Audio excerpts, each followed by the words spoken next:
Kasi nung bata pa tayo, mahilig tayo sa chicken oil. Yung every exercise, 2 chicken oil agad yun. Puro mantika, puro cholesterol.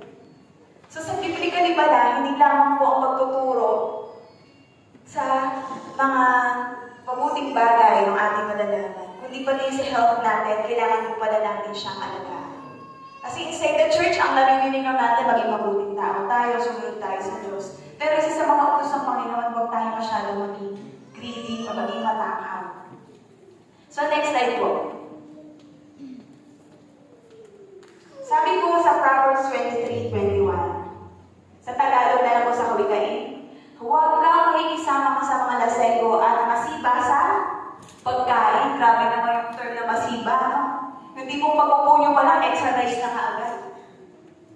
Isang subong pa lang, gusto agad yung rice niya, no? Sabi pa dito, pagkat sila'y masasadlak sa kahirapan. At darating ang panahon, magdadamit ng basahan. Grabe naman yung term na yun, no? Sa sobrang katakawan pala, pati pala yung kayamanan nila, possible na mawala. Ano pa pong next slide po dito sinabi?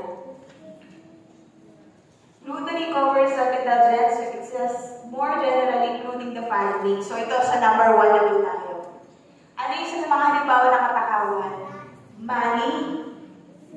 Hindi lang pala sa pagkain, kundi sa money or sa pera. Meron ba dito matakot sa pera? Gusto natin maraming blessings, di ba? Gusto natin na tipong hangkot, award, lahat ng pera, nasa iyo na, lahat ng biyaya. Pero sabi nga ng Panginoon sa 23, Kawikaan 23:45, huwag mong pagurin ang sarili sa nakauot pa rin, no? Pagpapayaman.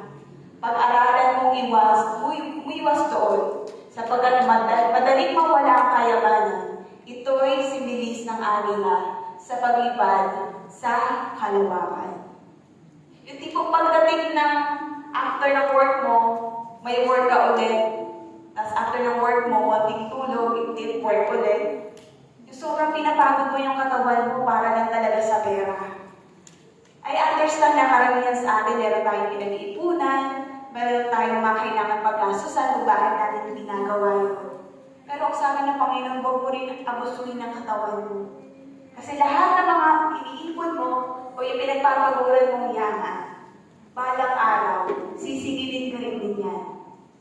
Kung dati sobrang sipag mo, halos pati linggo, pati magsimba, pati panahon mo sa pamilya mo, kasi inaagaw na ng trabaho mo para mag-sustain yung pangangailangan ng pamilya mo. Darating yung panahon, sabi nga dito, di ba, madaling mawala ang kayamanan.